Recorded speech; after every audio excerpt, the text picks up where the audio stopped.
Alors, bon midi. Merci d'être avec nous. Il reste encore des gens qui vont arriver, mais quand même, il faut débuter avec les gens qui sont ici présents. Alors, aujourd'hui, on accueille Madame Audrey. Alors, comment démasquer les relations toxiques en entreprise? Écoutez, c'est quand même un sujet des plus intéressants. Je pense qu'on va en apprendre beaucoup. Mais je suis bien contente. C'est Mélanie qui avait participé à une rencontre avec Madame Audet. Alors, de nous soumettre ce sujet. Alors, Madame Maryse Audet, je vous passe la parole. Je n'ai pas de biographie, mais je veux que vous vous présentiez. Merci beaucoup. OK, parfait. Bien, bonjour tout le monde.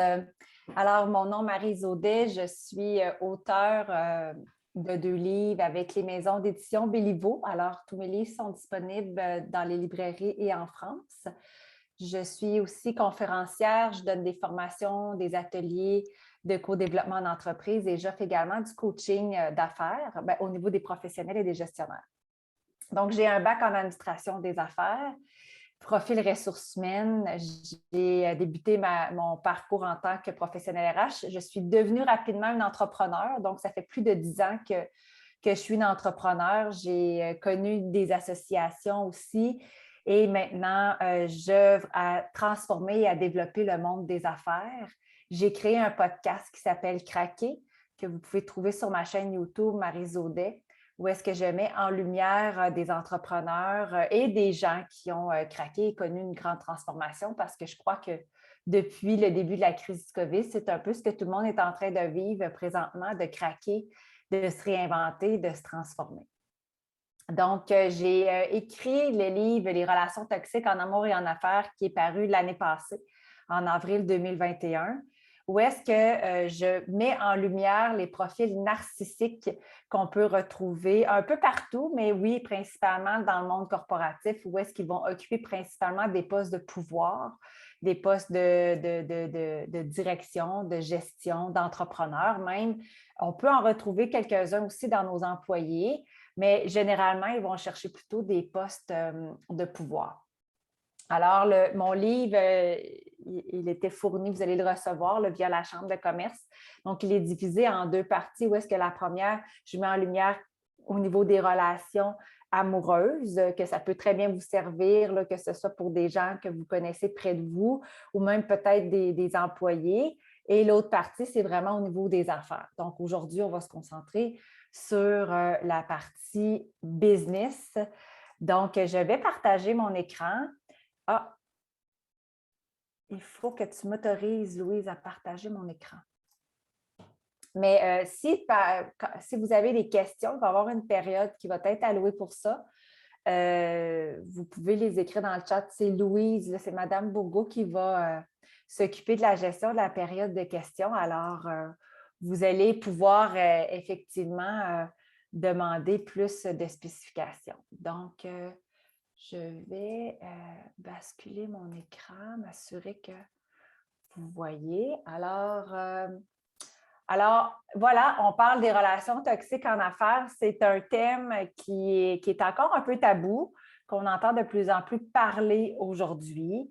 Pendant longtemps, c'est pas qu'il y en a plus. Il y a des gens qui me disent ah, mais c'est à la mode, il y en a donc 20. Il n'y en a pas ben plus qu'avant. La différence, c'est qu'on apprend à les reconnaître et à savoir que ça existe. Mais surtout, c'est que d'entre vous, vous décidez que ce n'est plus ce que vous acceptez dans votre vie en entreprise.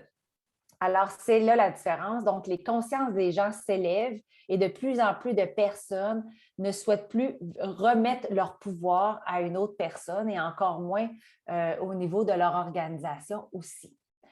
Donc, c'est pour ça qu'on entend davantage parler d'un pervers narcissique. C'est certain que c'est un thème qui est apparu autour de 1986, où est-ce qu'un psychiatre américain qui a mis en lumière c'était quoi un pervers narcissique. Alors, il n'y a pas si longtemps que ça, malgré le fait qu'on soit en 2022, c'est quand même assez récent qu'on a commencé à en entendre parler. Et n'oubliez pas que pendant longtemps, le monde des entreprises, c'était quand même assez tyrannique.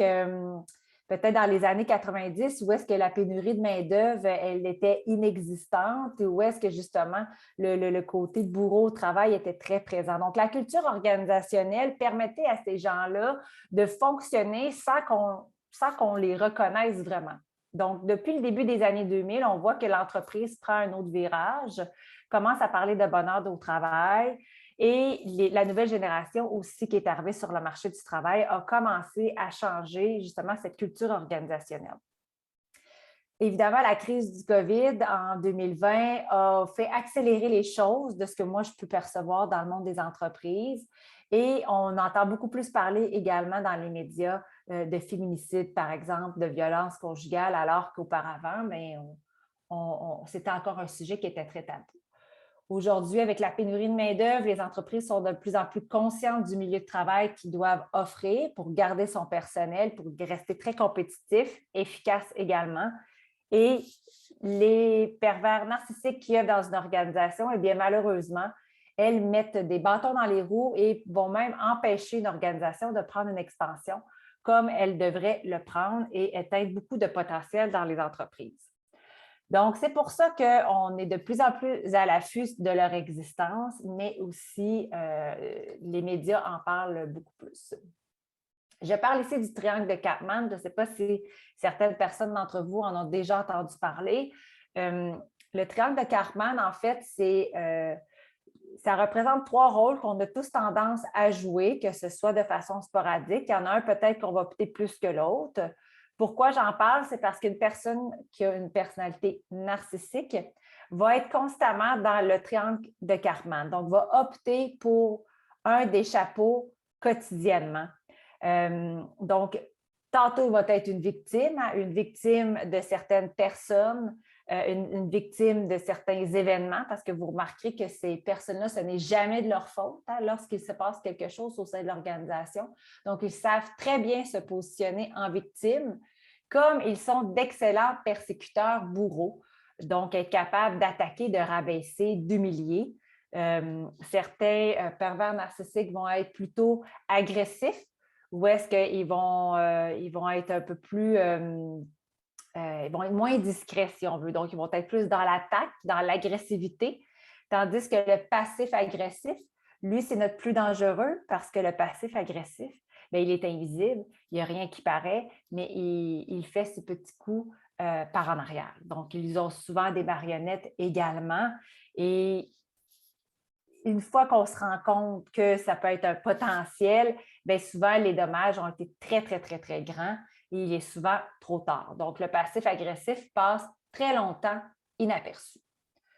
Et on a le sauveur. Donc, le sauveur, attention, si vous avez une petite tendance à être sauveur, les personnalités narcissiques adorent les sauveurs parce que vous mettez à risque, si on veut, inconsciemment, bien sûr, d'être la personne qui va faire ce que lui a besoin. Donc, mais autant que le pervers narcissique peut se mettre en mode sauveur aussi, donc d'essayer de vous convaincre que c'est grâce à lui que si l'entreprise va bien, que c'est grâce à lui s'il a trouvé des solutions. Donc, il va, comme je disais, œuvrer dans ces 3 rôles, mais autant victime, bourreau, sauveur.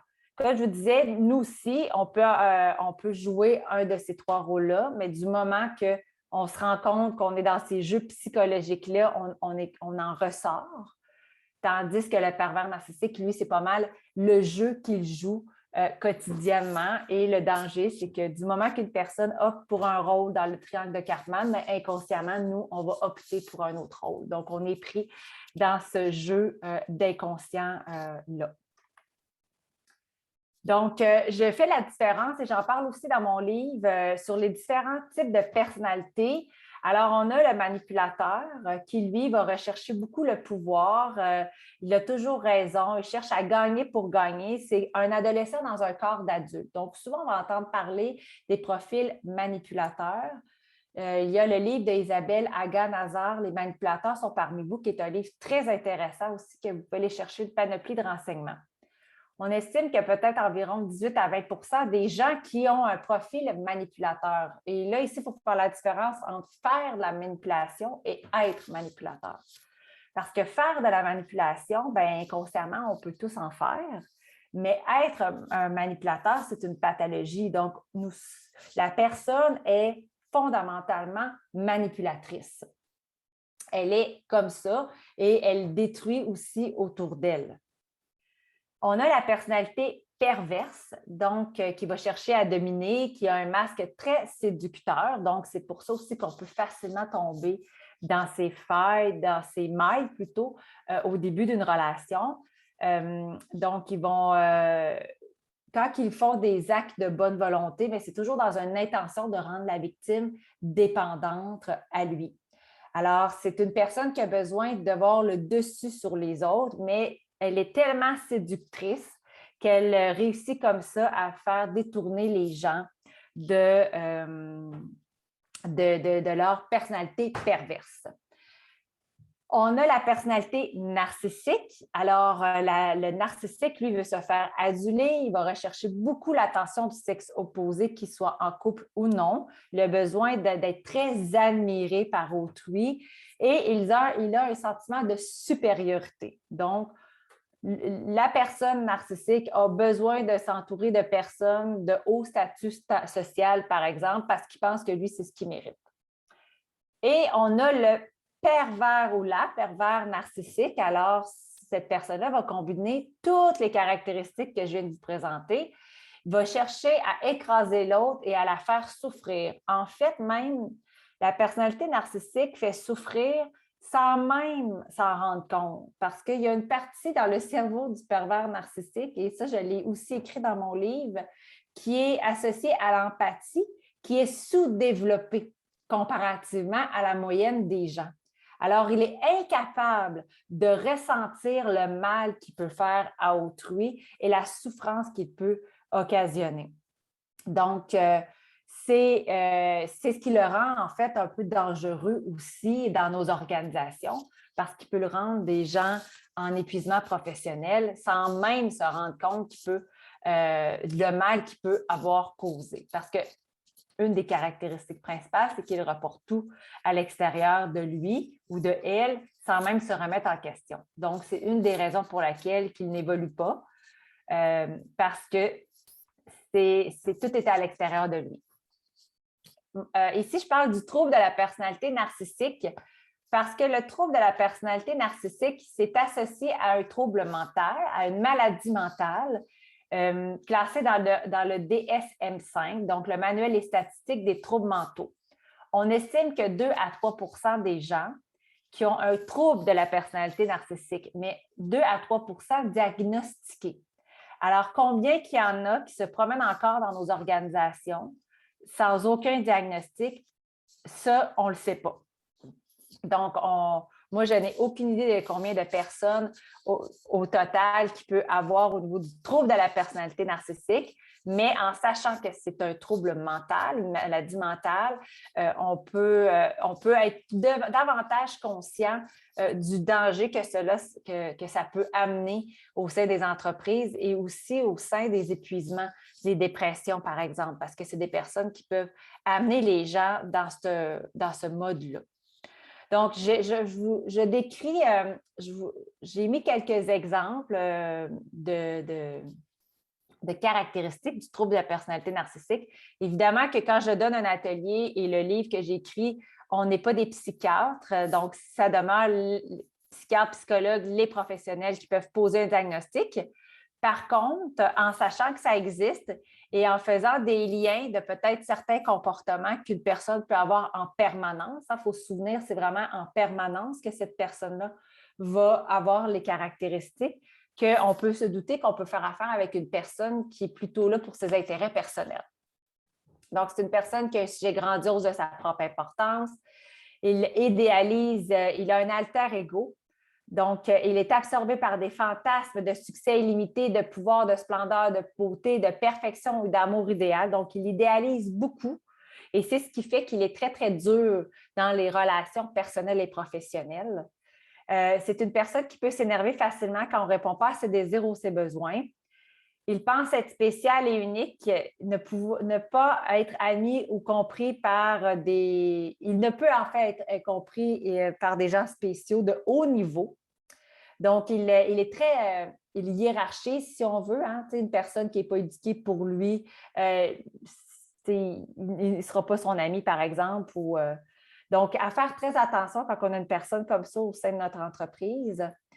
Il y a un besoin d'être admiré. Hein? C'est ce qui fait qu'il va avoir un côté très séducteur, elle est amadouée, si on veut, les gens, autant les clients que certains employés. Il pense que tout lui est dû, s'attend sans raison à bénéficier d'un traitement particulièrement favorable et à ce que ses désirs soient automatiquement satisfaits. Ils vont exploiter les autres dans les relations interpersonnelles. Donc, ils vont l'utiliser pour parvenir à ses fins par le mensonge, du chantage, la violence verbale. C'est des gens qui manquent d'empathie également. Donc, c'est certaines caractéristiques que vous pouvez voir. Je les décris dans mon livre, vraiment avec des exemples, parce que c'est pour vous aider à les reconnaître. Donc, je vous parle ici de l'agressif et le passif-agressif. J'en ai déjà parlé tout à l'heure. Comme je vous disais, l'agressif, lui, va manquer de respect pour l'autre, va rabaisser, il va utiliser la peur, il impose et il accuse. Donc, il est un peu plus facile à voir l'agressif parce qu'on le voit en mouvement. Et comme je disais, le passif-agressif, lui, il peut être doux, se montrer accommodant, se montrer collaboratif, mais tout se passe par en arrière. Et il peut avoir des marionnettes, comme je vous le disais, des personnes sous son emprise qui vont agir pour lui. Et souvenez-vous que plus il est intelligent, plus il est dangereux parce qu'il connaît exactement les astuces pour s'en sortir. Donc, si vous voyez qu'une personne dans votre entourage ou vous-même peut ressentir ces effets dévastateurs, c'est peut-être signe qu'il y a une personnalité narcissique dans l'entourage ou dans votre organisation, comme je vous le disais. Par exemple, si vous ne faites pas vous faites des choses que vous ne feriez pas habituellement. Bon, par exemple, vous avez un nouveau gestionnaire dans votre organisation, puis réussit à vous convaincre plusieurs fois que c'est son idée qui compte, puis que vous, en dedans, vous ne le sentez pas, mais vous finissez par vous laisser influencer. Donc, c'est un des signes qu'un pervers narcissique va réussir à influencer, pas nécessairement dans la bonne direction, même si à l'intérieur de vous, ça dit non, vous finissez par le faire. Si vous ressentez souvent des émotions négatives, alors que ce n'est pas nécessairement dans votre habitude, ou si le climat devient morose dans votre organisation, vous perdez votre identité, votre confiance en vous, votre estime, votre capacité à décider, votre capacité à prendre action, vous sentez que vous avez moins d'énergie. C'est tous des signes qu'il peut y avoir une personne dans votre entourage qui tire de votre énergie et qui fait douter de vous-même parce que c'est une des forces, entre guillemets, de la personnalité narcissique. Le pervers narcissique, c'est qu'il est très bon pour faire douter l'autre personne. Donc, il réussit à déjouer vos limites, hein, c'est ce que je vous disais. Hein, vous devenez anxieux. Oui? Excusez-moi, est-ce que ce serait possible de mettre la diapo en fonction travail? Là, c'est comme si travailler dans on ne voit pas tout exactement. On voit comme deux acétates. Oui, là, ce que je vais faire, c'est que je vais... Je suis à 2 écrans. Ah, c'est peut-être... Je vais débrancher un écran. Et je vais faire ça comme ça. Est-ce que c'est mieux? Oui, très bien, merci. C'est bon, OK, c'est ça. C'est l'écran qu'il fallait que... Ça me fait ça aussi dans un autre webinaire. Donc, alors, comme je disais, il réussit à déjouer vos limites. Vous devenez anxieux aussi en sa présence. Et tout ça, c'est très inconscient. Hein? Et un des astuces que je dis aux gens, c'est pas nécessairement de chercher dans votre organisation ou dans votre entourage qui peut être toxique. C'est plutôt écouter à l'intérieur de vous ce que ça fait quand vous êtes en contact avec un individu. Est-ce que vous vous sentez bien? Est-ce que vous vous sentez respecté? ou est-ce que vous vous sentez plutôt anxieux, irritable, fatigué à la fin de votre journée? Tu sais, la majorité des personnes qui ont été en contact avec une personnalité narcissique, dans leur fort, fort intérieur, il y avait quelque chose qui leur disait « il me semble qu'il y a quelque chose qui cloche ». Et ça, c'est attribué justement, il y a une partie dans notre cerveau qui est reliée à ce qu'on appelle l'intuition, qui nous dit justement qu'il y a un danger, mais on essaie tellement de rationaliser qu'on se dit, ben non, c'est correct, ben non, ça se peut pas, ben non, ça se peut pas que la personne ait pu faire ça. Donc, on met de côté ce petit feeling intérieur qui nous dit, il me semble qu'il y a quelque chose qui cloche. Donc, c'est un des éléments essentiels que je vous dis, parce que oui, je veux vous montrer les effets dévastateurs que ça crée sur les gens et sur vous, mais il reste que le meilleur guide, c'est votre boussole intérieure. Donc, vous pouvez faire l'exercice avec des personnes avec qui vous travaillez, comment vous vous sentez en son contact avec elles. Donc, quand on a une personnalité pervers narcissique, on va perdre en autonomie. Donc, des fois, vous pouvez penser que dans vos équipes de travail, les gens manquent d'autonomie, mais en fait, sont peut-être tellement sous emprise et ont tellement peur de la réaction d'un gestionnaire qu'ils vont devenir extrêmement prudents. Ils vont chercher à se valider auprès de la personne et la personne va perdre totalement en autonomie. Et ça, je l'ai vu auprès de personnes qui pouvaient avoir une très grande détermination, une très grande motivation, qui étaient capables de travailler fort au sein de son travail, mais du moment qu'une personne narcissique qui était dans l'entourage, dans ces gens-là, peu importe le nombre de temps, bien souvent, ce qui se passait, c'est que la personne, tranquillement, s'éteignait et n'était plus apte à produire autant au sein de son travail. Alors, c'était facile de croire que c'était de la faute de la personne, alors qu'en réalité, c'était une autre personne qui le tirait totalement vers le bas. Donc, il ne faut pas négliger à quel point que ces personnes-là peuvent faire du ravage, mais aussi, si au sein de votre entreprise, vous voyez qu'il y a des personnes qui fonctionnaient très, très, très bien et qui, dans les derniers mois, dans les dernières semaines, ont perdu énormément en efficacité, allez voir, est-ce qu'elle vit des choses au niveau de sa vie personnelle ou est-ce que c'est attribuable peut-être avec l'arrivée d'une nouvelle personne dans son département ou d'un nouveau collègue. Donc, ça vaut la peine d'aller d'investiguer un peu plus. Évidemment, le sentiment de culpabilité et se dévaloriser augmente énormément. Hein. C'est une des stratégies du pervers narcissique parce qu'il détruit complètement l'estime de la personne et c'est comme ça qu'il réussit à mieux manipuler. Épuisement total, ça tire vers le bas, ça tire notre lumière.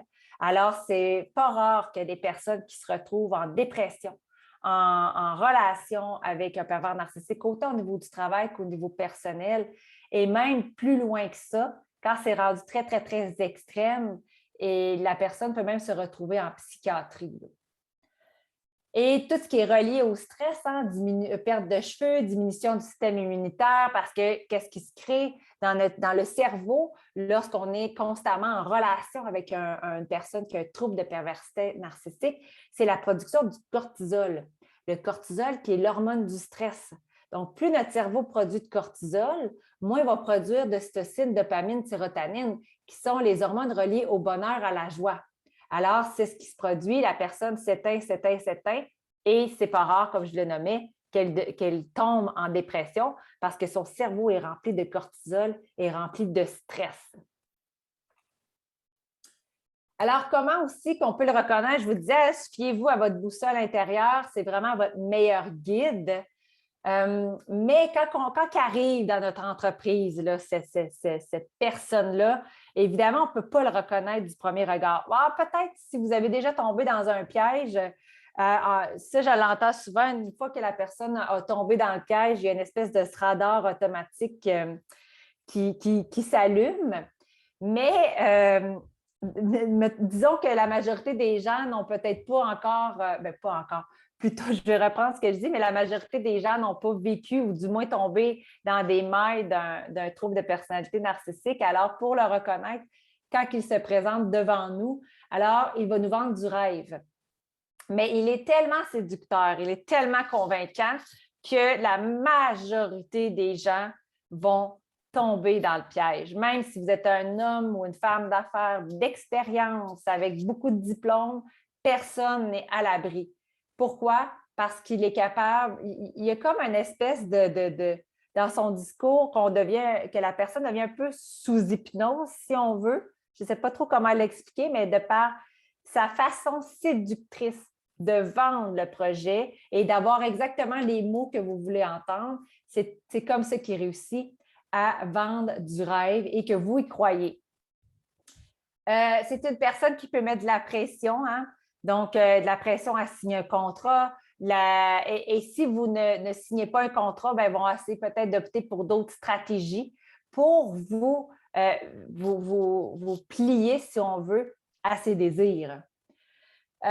Évidemment, c'est une personne qui va chercher rapidement à gravir les échelons au sein de votre entreprise. Comme je vous disais, il va chercher le pouvoir. Si c'est un entrepreneur, il va peut-être chercher à faire beaucoup d'acquisitions. Pourquoi? Parce que plus il devient grand et gros dans la matière, je vais dire ça comme ça, hein, plus il va avoir de gens à sa charge, bien, plus pour lui, inconsciemment, le pouvoir grandit. Et c'est ce qu'il désire, parce que plus il y a de pouvoir, plus il peut avoir de contrôle aussi. Ils vont avoir des informations cachées. Hein? Une fois qu'il est dans notre entreprise, cette personne-là, bien, il va prendre beaucoup sous son aile et pour justement davantage avoir sous son contrôle et que vous soyez désinformé. Parce que moins vous possédez d'informations, plus il peut vous manipuler. Et moins vous possédez d'informations, plus vous devenez dépendant à lui ou à elle. Et ça, vous pouvez même le voir chez certains fournisseurs. Le fournisseur qui a vos mots de passe, qui veut avoir beaucoup, posséder beaucoup au sein de votre entreprise en disant qu'il veut vous aider, puis qui est là pour votre organisation, puis faire augmenter les chiffres, etc., etc. Attention, parce que déjà, un individu qui va chercher à prendre un contrôle, c'est un signe. C'est un signe que il veut vous rendre davantage dépendant et quand on veut en sortir de cette relation-là, c'est pour ça que ça peut être un petit peu plus compliqué. La réaction du pervers narcissique face à vos erreurs, évidemment, si votre patron est une personnalité narcissique, vous allez rapidement sentir que vous n'avez pas le droit à l'erreur. Si votre collègue est une personnalité narcissique, va vous parler énormément des erreurs des autres. Pourquoi? Parce qu'il va diviser pour mieux régner. Donc, c'est une personne qui va chercher beaucoup. Et tout ça se fait subtilement. Hein? Un petit commentaire par-ci, un petit commentaire par-là, pour diviser pour mieux régner. Alors, plus il y a de conflits entre les collègues, plus pour lui, il peut prendre du pouvoir. Et là, je parle au masculin, mais il peut avoir des femmes aussi. Quoique statistiquement, il y a moins de femmes que d'hommes, mais on peut trouver aussi des femmes avec un trouble de la personnalité narcissique. Donc, c'est comme ça qu'il va se présenter dans votre organisation. Évidemment qu'on ne le reconnaîtra pas au premier contact parce que, comme je disais, il y a plusieurs masques qu'il va être capable de porter pour bien vous vendre sa salade. Si par exemple, vous vous rendez compte que j'ai un collègue ou mon partenaire d'affaires même, c'est un trouble de personnalité narcissique, maintenant, je fais quoi avec ça? J'ai des doutes que je suis peut-être tombée dans un piège, j'ai des doutes que j'ai un gestionnaire qui est comme ça parce que j'ai des commentaires dans mon département, alors je fais quoi? Alors, première chose, lorsque vous faites des rencontres avec lui ou avec elle, et ça peut être là un petit défi que certaines personnes peuvent avoir, c'est de rester comme un long fleuve tranquille. Parce que ces personnes-là savent exactement sur quel bouton peser pour déclencher une réaction émotive intense chez vous. Donc, du moment qu'il a pesé sur le bouton et qu'il y a une réaction de votre part, c'est très facile pour lui ou pour elle de faire part aux autres que c'est vous le problème, que ce n'est pas la faute des autres. Donc, du moment qu'il y a une réaction émotionnelle, lui, il peut davantage s'en sortir et s'en sauver. Donc, votre défi à vous, c'est d'aller voir qu'est-ce qui peut faire déclencher en moi certaines réactions de sa part. Donc, le long fleuve tranquille, c'est hyper important pour rester en très grande maîtrise émotionnelle. Et évidemment, plus vous allez être en maîtrise émotionnelle, mais plus ça va être difficile pour cette personne-là de vous manipuler. Et c'est certain qu'on ne peut pas dialoguer avec une personnalité narcissique comme on le ferait avec une autre personne. Même qu'il est à proscrire d'utiliser ce que je vais vous présenter comme astuce avec vos collègues qui sont parfaitement en équilibre parce que ça peut créer de la bisbille. Par contre, avec une personnalité perverse narcissique, vous n'avez comme pas le choix. Donc, restez un fleuve tranquille, vous restez sur les faits, les faits, les faits. Vous pouvez parler au « on » pour généraliser, pour pas qu'elle se sente accusée, parce que si elle se sent accusée, elle va s'en servir contre vous. Et évitez de faire des confidences aussi lorsque vous dialoguez avec ce type de personne. Prenez des notes lorsque vous êtes en rencontre avec une personne comme lui ou comme elle. Comme ça, elle va voir que dans son discours qu'elle vous dit, mais vous prenez des notes. Donc, ça va être plus difficile après pour la personne de dire, ben non, je n'ai jamais dit ça, parce que vous êtes en train de prendre des notes. Et ça, vous allez vous rendre compte qu'une personne de ce type-là, du moment que vous commencez à opter pour ces stratégies, la personne va sentir qu'elle perd le contrôle et elle peut perdre ses moyens devant vous. Ça peut arriver. Donc, prendre des notes et de revenir constamment sur le sujet parce que une façon que ces personnes-là vont manipuler, c'est qu'ils réussissent à vous détourner du sujet central. Donc, si le thème de la réunion, par exemple, c'est parce qu'il y a des retards dans des échéanciers de remise d'un produit, par exemple, bien, la personne va réussir, sans que vous vous en aperceviez, en détournant le sujet, que vous oubliez finalement ce que vous désirez. Donc, c'est pour ça que c'est hyper important lorsque vous sentez que la personne va s'égarer, que vous répétiez le but de la rencontre, les objectifs, que vous revenez sur le sujet principal. Autrement, la personne peut, comme je vous disais, vous égarer dans tous les chemins et vous faire perdre, dans le fond, le but de la rencontre, puis c'est comme ça qu'il va réussir à s'en sauver. Donc, Isabelle Haga-Nazar appelle ça le disque rayé. Tu sais, je ne sais pas si vous vous souvenez, à l'époque, les 33 tours, moi, j'ai connu ça, j'étais très, très jeune. Donc, et quand il y avait une graphine sur notre 33 tours, ben, qu'est-ce que l'aiguille faisait? C'est qu'elle recommençait constamment. Donc, on devait la déplacer pour continuer notre chanson, mais ayez ça en tête quand vous faites une rencontre avec ce type de personne-là. Vous êtes le disque rayé. Donc, du moment que l'aiguille, du moment que le pervers narcissique va vouloir s'égarer, bien, vous jouez le rôle de l'aiguille qui va sauter avec la rayure sur le disque, si on veut. Évitez les discussions sans fin parce que vous pouvez discuter longtemps, vous obstiner longtemps avec une personnalité qui a un trouble pervers narcissique. Et souvenez-vous que de parler avec une personne comme ça, c'est comme parler à un sourd. Donc, même si vous essayez de le raisonner, il n'y a rien à faire. En tout cas, ce n'est pas vous qui va réussir à le faire. Ça sera peut-être une autre personne, un thérapeute ou la vie tout court, mais il n'y a pas de statistique qui existe que ces personnes-là changent.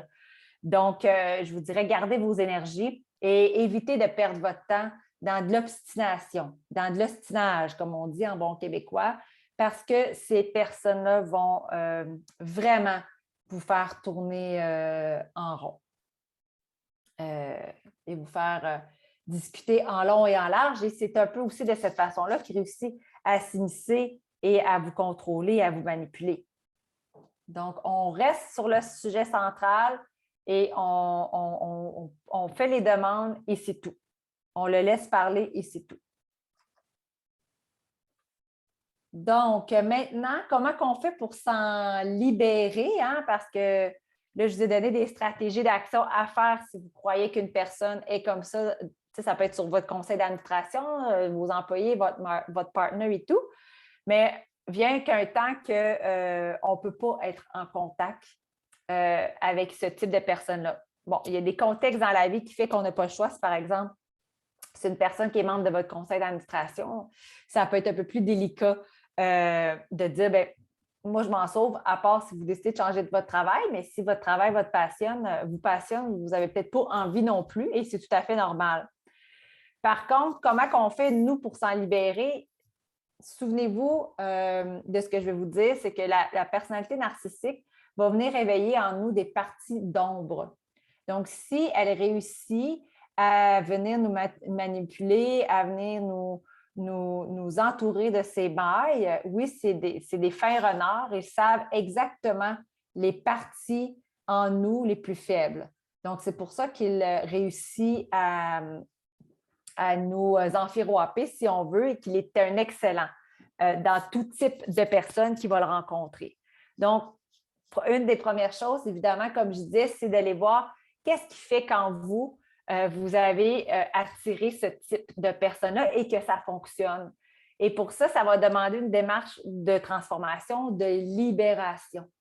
Donc, et ça peut se faire soit avec un coach, par de la lecture pour en connaître davantage sur le sujet. Ça peut se faire par vous donner du temps, vous accorder du temps à vous. Et ça, c'est quelque chose qu'on n'a pas fait dans le domaine corporatif. On était beaucoup programmés dans métro, boulot, dodo. Donc, du moment qu'on se rend compte qu'on est pris dans cette boucle-là, on n'est pas en mesure de bien comprendre, de savoir ce qui se passe autour de nous. Donc, on est plus susceptible, si on veut, à se faire manipuler. Mais plus vous allez créer de l'espace, plus vous allez prendre du temps pour vous-même, vous allez voir qu'il y a beaucoup de choses qui vont venir en votre conscience et qui vont être très transformatrices pour vous. Donc, l'entreprise est en train de se changer, de se libérer et ça passe par le leader. Donc, est-ce qu'il y a des programmes, des croyances limitantes que vous avez qui fait en sorte que ces personnes-là réussissent à rentrer dans votre vie? Est-ce qu'il y a, comme je vous disais, des blessures qu'on peut avoir? On en a tous, là, on en porte tous, qui peuvent venir, peu importe de où, qu'un thérapeute peut venir vous aider à vous libérer. Donc, c'est vraiment à chacun son chemin, c'est ce que je dirais, à chacun son chemin, parce qu'une des étapes importantes quand on fait un processus de libération, de transformation avec ce type de personnes-là, ça ne se fait pas du jour au lendemain. On pense que ça peut être bien facile, mais en fait, pas forcément. Et quand vient le temps, si vous avez un gestionnaire qui est dans votre entreprise et que vous voyez qu'il fait beaucoup, beaucoup de ravages et que vous voulez mettre fin à son emploi, ça ne se fait pas comme ça du jour au lendemain et vous devez être conseillé par un avocat qui est spécialisé en droit du travail parce que ces personnes-là sont très, très à l'affût des lois et ils ont un besoin de vivre dans du conflit et d'avoir raison. Alors, si vous décidez de mettre fin à un emploi avec ce type de personnes, bien, soyez bien armés, soyez bien conseillés parce que la personne n'hésitera pas à revenir par en arrière et pour vous faire des problèmes parce qu'ils ont un ego qui est très, très, très démesuré. Si c'est un employé, c'est le même principe. Si vous êtes syndiqué, alors là, évidemment que là, le syndicat, vous devez être très, très, très armé là aussi. Et si c'est un de vos associés, par exemple, là, c'est un peu plus difficile. Et peut-être que vous allez devoir accepter qu'il y a peut-être de l'argent que vous allez laisser sur la table parce que notre système de justice étant fait comme qu'il est, vous pouvez en perdre beaucoup votre énergie et votre argent en frais d'avocat pour réussir à vous en départir. Alors, peut-être que ça peut vous demander de laisser de l'argent sur la table, que ce soit même pour un gestionnaire, c'est pas au niveau de la prime de départ, par exemple, mais dites-vous qu'à quelque part, c'est que vous achetez la paix. Parce qu'une guerre, une chicane, ça peut vous en coûter beaucoup, pas seulement en argent, mais en temps et en énergie. Et pendant ce temps-là, vous n'êtes pas en train de créer dans votre organisation. Vous n'êtes pas en train de trouver des nouvelles idées. Vous ne pouvez pas avoir votre énergie égale dans les deux places. Donc, évitez les batailles avec ce type de personnes-là. On n'a pas le système en place au niveau judiciaire pour ça, en tout cas du moins pour l'instant au Québec. Et de toute façon, si vous voulez faire grandir votre entreprise, connaître une croissance, ce n'est pas en mettant votre énergie avec ces types de personnes-là que vous allez y arriver. Même chose si vous voulez développer votre entreprise, en ayant une personne comme ça dans votre organisation, ça va être très, très, très difficile pour y arriver parce que c'est des gens qui travaillent pour leurs propres intérêts. Donc, du moment que la personne travaille pour leurs propres intérêts, elle n'est pas dans la collectivité, elle n'est pas dans la communauté de votre entreprise, elle n'est pas avec la force de l'équipe, elle est pour ses propres intérêts. Alors, mettre fin à son emploi ou se dissocier d'une personne comme celle-là peut, à très court terme même, vous allez en ressentir des effets positifs, tant au niveau de la rentabilité de votre entreprise, au niveau du potentiel de vos équipes, parce qu'il y a comme une partie sombre, si on veut, qui ne sera plus là. Donc, ça, c'est un des conseils numéro 1 que j'ai à vous donner pour vous en départir, ne pas engager une bataille. Si, comme je le disais, des fois, on n'a pas le choix, hein, par plusieurs circonstances de la vie qui fait qu'on est en contact avec une personne comme ça. Parce que la règle numéro 1, c'est la fuite, mais des fois, comme je disais, on n'a pas le choix. Alors, revenez, comme je vous disais, à des astuces lorsque vous faites face à ce type de personnes-là. Donc, restez centré sur le sujet, prendre des notes, soyez un fleuve tranquille et allez voir ce qui vient vous faire réagir à l'intérieur de vous. Pourquoi que ces tactiques vont vous déranger? Pourquoi vous inconsciemment, qu'il y a un pouvoir que vous lui remettez? Donc, ça, c'est une démarche vraiment propre à chacun à ce niveau-là. Mais c'est des grands enseignants, hein, rappelez ça. C'est des grands enseignants. Donc, les défis auxquels vous faites face dans l'entreprise sont tous dans le but de vous amener plus loin et de vous libérer des programmes et des croyances qui vous suivent depuis trop longtemps.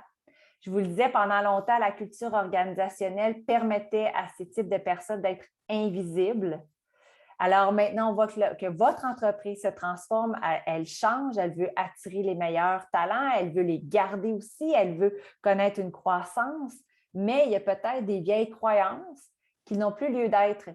Et aussi banal que ça peut être, moi, j'ai une entreprise avec laquelle je travaille. On avait fait un exercice, c'est qu'est-ce qui n'a plus lieu d'être dans notre organisation et eux-mêmes avaient réalisé qu'il y avait encore des traces de violence. Qui acceptent de se faire parler par des clients de façon impolie, par manque de respect.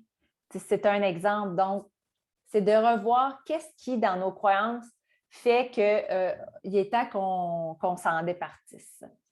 Donc, moi, j'ai pas mal fait le tour de ce que j'avais à vous présenter. Je garde toujours un temps au niveau de la période de questions parce que les gens aiment toujours des fois me poser des questions. Je vais brancher mon écran. Parce que ça nous permet d'approfondir le sujet et puis des fois, vos questions peuvent ouvrir une porte à un thème que je n'ai pas présenté, peuvent être très, très, très instructives.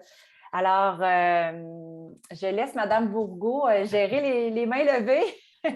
Oui, ou si vous avez la main levée, je pourrais aller aussi vous chercher, comme on dit, puis vous pourriez poser votre question live. Est-ce que vous avez des questions? Vous pouvez lever la main ou aller dans le chat. C'était clair, pourtant. On peut. Un chat. Ça peut être un vieux fait vécu aussi. Là, des fois, des personnes qui n'osent pas ou pensent qu'ils ont peut-être vécu quelque chose de semblable.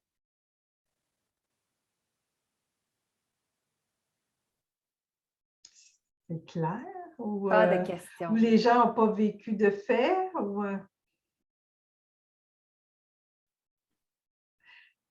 Bon, oh, François Sylvestre, c'est très intéressant. Merci.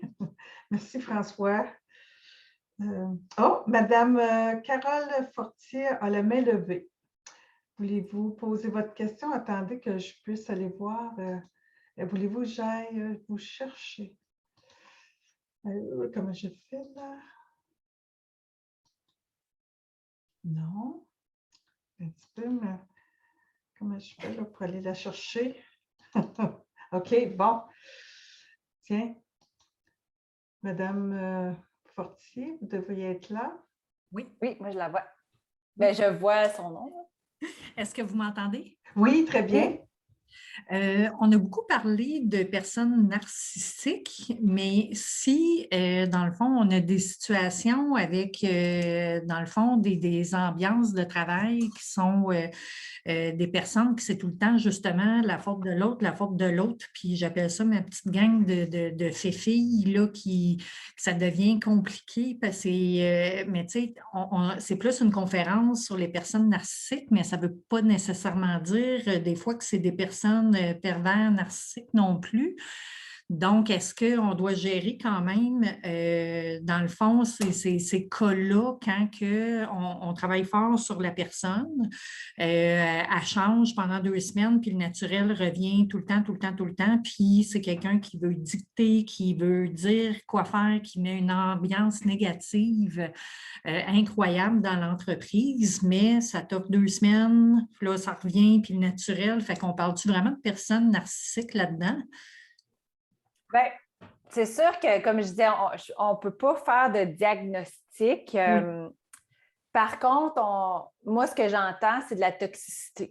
Oui, oui. Donc, c'est typique, là, tu sais, changer, le naturel revient, puis c'est la même chose dans des relations de couple avec ce type de personnes-là. Tu sais, le principe de l'homme qui va faire de la violence verbale ou physique à sa femme puis qui lui achète des fleurs, c'est un cycle de violence qui est présent. D'ailleurs, je le présente dans mon livre. C'est vraiment à vous de décider jusqu'à quel point que vous voulez continuer d'investir dans cette personne-là. Si vous voyez que ça fait quelques reprises que vous l'avertissez, que vous lui offrez de l'aide et qu'il n'y a rien qui change, alors là, à vous de décider, est-ce que vous voulez rester avec une personne qui semble tirer vers le bas? Parce que peut-être que vous allez devoir prendre des décisions si vous la gardez ou non. Et si vous décidez de ne pas la garder, et là, comme je le disais, allez vraiment chercher un avocat qui va vraiment bien vous conseiller, qui va vraiment bien vous faire des documents aussi pour éviter toute représaille, là. OK, merci. Nous avons Merci. une autre question concernant ces conférences engagement Sherbrooke. Vous pouvez parler si vous voulez.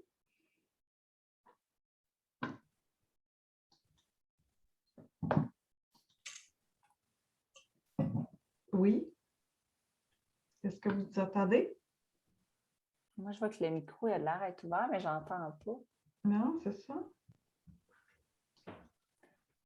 Mais j'ai vu que... La question, c'est est-ce que le pervers narcissique se reconnaît lui-même lors de ce genre de formation? Les chances sont très minces.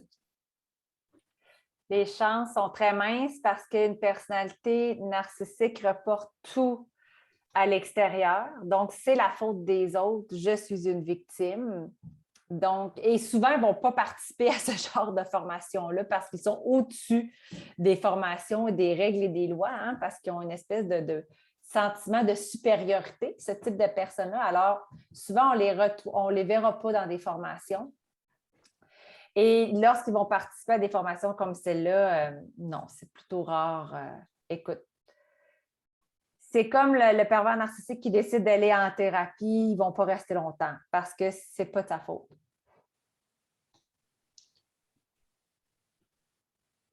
Est-ce qu'il y a d'autres questions? Il y a 2 personnes qui ont dû quitter, mais est-ce qu'il y a d'autres questions?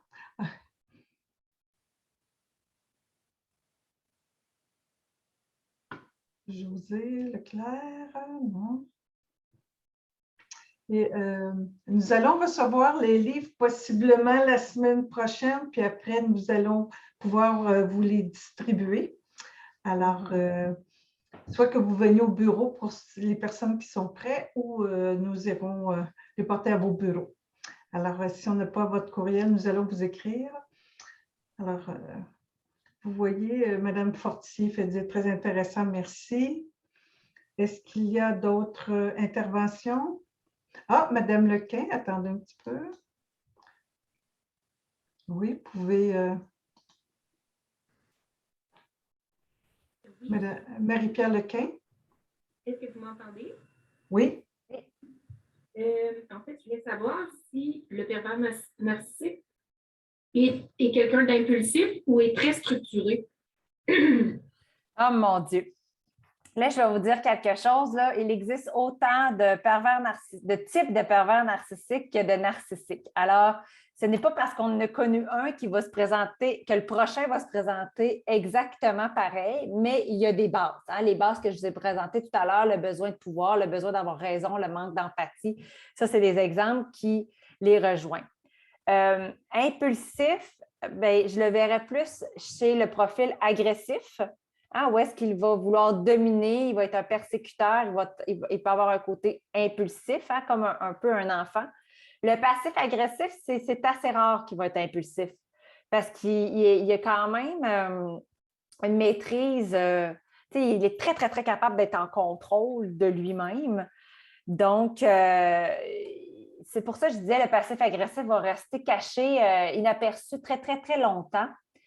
Maintenant, du côté structuré, c'est difficile à dire. C'est certain que vous pouvez pas les diagnostiquer par des profils psychométriques, ça, oubliez ça. Jamais un test psychométrique va vous dire si la personne elle est manipulatrice narcissique et d'autres troubles de personnalité, même de santé mentale. On oublie ça. Je ne pourrais pas répondre exactement au niveau de cette question-là, mais les bases sont les mêmes. Comme je le disais, le manque d'empathie, le besoin d'avoir raison, mettre de la pression, vouloir ce qu'il veut, être capable de manipuler pour arriver à ses fins. Là.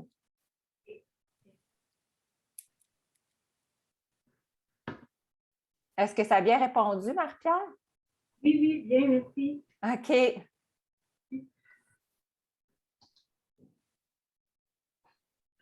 D'autres questions?